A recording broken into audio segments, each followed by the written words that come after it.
మన TV news. కడపలో Congress party రాష్ట్ర ప్రధాన కార్యదర్శి పాతాన్ మొహమ్మద్ అలీ ఖాన్ మీడియా సమావేశం నిర్వహించారు. మధ్య ఆసియాలో ఇరాన్, ఇజ్రాయెల్, అమెరికా దేశాల మధ్య కొనసాగుతున్న ఉద్రిక్తత పరిస్థితుల నేపథ్యంలో వివిధ దేశాల్లో చిక్కుకున్న ప్రవాస భారతీయులను రక్షించడంలో కేంద్ర ప్రభుత్వం విఫలమైందని ఆయన ఆరోపించారు. ప్రధానమంత్రి నరేంద్ర మోడీ మరియు ఆంధ్రప్రదేశ్ ముఖ్యమంత్రి నారా చంద్రబాబు నాయుడు ప్రవాస భారతీయుల భద్రతపై తగిన చర్యలు తీసుకోవడం లేదని విమర్శించారు. యుద్ధ పరిస్థితుల్లో ఉన్న దేశాల్లో భారతీయులు తీవ్ర ఆందోళనలో ఉన్నారని పేర్కొన్నారు. Kuwait, Saudi Arabia, Qatar, Israel, Iran తదితర దేశాల్లో ఉన్న భారతీయులను తక్షణం సురక్షితంగా స్వదేశానికి తీసుకురావాలని డిమాండ్ చేశారు. ఈ సమావేశంలో కాంగ్రెస్ పార్టీ నాయకులు పాల్గొన్నారు. మధ్య ఆసియా యుద్ధంలో చిక్కుకున్న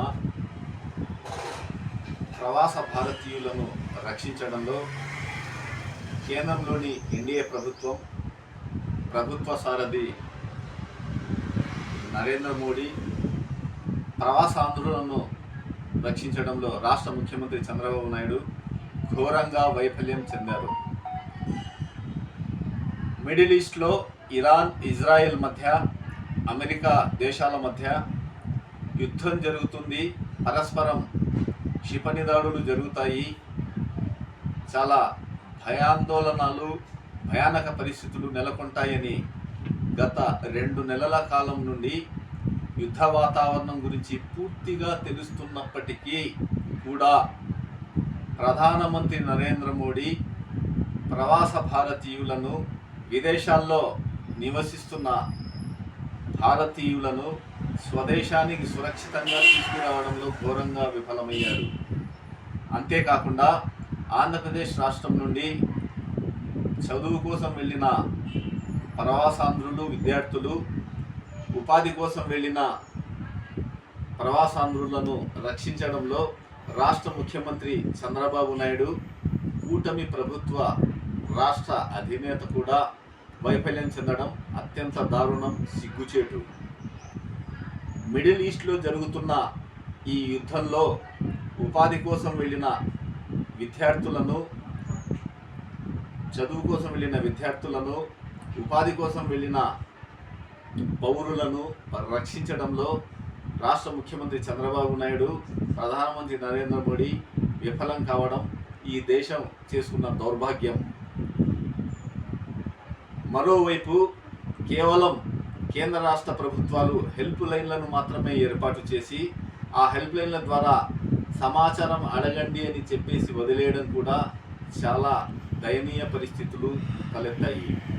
ఓవైపు Kuwait, Saudi Arabia, Iran, Israel తదితర, ఖతార్, లెబనాన్ తదితర విదేశాలలో ప్రవాస భారతీయులు తమ ప్రాణాలు అరచేతిలో పెట్టుకుని క్షిపణి దాడుల నుండి, యుద్ధం నుండి తమను తాము కాపాడుకోవడానికి ఏడుస్తూ, రోధిస్తూ తమను రక్షించాలని సోషల్ మీడియా ద్వారా వీడియోలు వైరల్ చేస్తున్నప్పటికీ కూడా ఈ పాలకులు స్పందించకపోవడం అత్యంత సిగ్గుచేటు. కాంగ్రెస్ పార్టీ దీన్ని పూర్తిగా ఖండిస్తోంది. యుద్ధానికి ముందస్తు జాగ్రత్తలు కూడా రాష్ట్ర ముఖ్యమంత్రి కానీ, దేశ ప్రధాని కానీ చేపట్టలేదు. మరోవైపు ఇజ్రాయెల్ను తన దేశంగా పేర్కొంటున్న నరేంద్ర మోడీ, ఇజ్రాయెల్ దేశాధ్యక్షుడు నెతన్యాహును తన మిత్రుడిగా చెప్పే నరేంద్ర మోడీ, కానీ అక్కడ చూస్తే ప్రవాస భారతీయులను ఇజ్రాయెల్ దేశంలో బంకర్లలోకి కూడా రానివ్వకుండా అక్కడ ఇజ్రాయిలీలు అడ్డుకొని వారిని రోడ్డు మీదకి నెట్టేస్తున్నట్లు సమాచారం అందుతుంది. ఇది చాలా దారుణం. అంతేకాకుండా ఇరాన్ దేశాధ్యక్షుడు ఆయతుల్లా ఖొమైనీని హతమార్చాము అని ప్రకటిస్తున్నప్పటికీ ప్రధాని నరేంద్ర మోడీ పల్లెత్తు మాట అనకపోవడం, ఇరాన్ దేశంపై, ఇరాన్ దేశ సార్వభౌమాధికారంపై చేస్తున్న దాడుల గురించి కూడా ఎలాంటి ప్రకటన చేయకపోవడం అత్యంత దారుణం, హేయం. ఈ విధంగా అంతర్జాతీయ స్థాయిలో భారతదేశాన్ని ఏకాకి చేశాడు నరేంద్ర మోడీ. కేవలం ఎప్స్టీన్ ఫైల్స్లో తన రంకు భాగవతం నుండి తనను తాను కాపాడుకోవడానికి భారతదేశాన్ని ఎరగా వేసి దేశ ప్రయోజనాలను రావణ కాష్టంలా చేస్తున్నాడు. మరోవైపు ముడి చమురు ధరలు తీవ్రంగా పెరుగుతున్నాయి. అంతేకాకుండా ఇరాన్ దేశం హార్మూజ్ అనే జలసంధిని మార్గాన్ని ముడి చమురు రవాణాను పూర్తిగా అక్కడ నిలిపివేసింది, ఆ మార్గాన్ని మూసివేసింది. తద్వారా మనకు ముడి చమురు రావడం మృగ్యమైపోయింది. గతంలో దశాబ్దాల కాలం నుండి అనుసరిస్తున్న విదేశీ విధానాన్ని కాదని రష్యా ఇరాన్ స్నేహాన్ని వదిలివేసి అమెరికా ఇజ్రాయెల్తో దోస్తీ చేస్తున్న నరేంద్ర మోడీ భారతీయ ప్రాణాలని ఎరగా వేశాడు. భారతీయుల ప్రాణాలని, ప్రవాస భారతీయుల్ని అడ్డుగా పెట్టడం చాలా దారుణం, శోచనీయం. మరోవైపు ఈ యుద్ధ ప్రభావంతో దేశీయ స్టాక్ మార్కెట్లు తీవ్రంగా పడిపోతున్నాయి, షేర్లు పతనమవుతున్నాయి.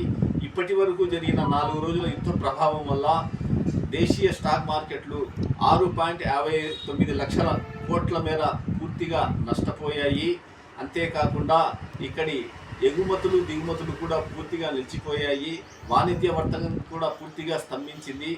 భారతదేశాన్ని పూర్తిగా విధ్వంసం చేస్తున్న నరేంద్ర మోడీ అంతర్జాతీయ స్థాయిలో కూడా భారతదేశాన్ని కకావికలం చేశాడు. కాంగ్రెస్ పార్టీ దీన్ని పూర్తిగా ఖండిస్తోంది. కూడా ఆంధ్రప్రదేశ్ ముఖ్యమంత్రి చంద్రబాబు నాయుడు కానీ, ప్రధానమంత్రి నరేంద్ర మోడీ కానీ సమర్థవంతంగా ప్రవాస భారతీయులను స్వదేశాన్ని సురక్షితంగా తీసుకురావడానికి ఎలాంటి చర్యలు చేపట్టలేదు. చాలా విడ్డూరం. దీన్ని కాంగ్రెస్ పార్టీ ప్రశ్నిస్తుంది. ఇప్పటికైనా ఈ మత విద్వేష పాలకులు ప్రజలను, ప్రవాస భారతీయులను రక్షించాలని కాంగ్రెస్ పార్టీ డిమాండ్ చేస్తుంది.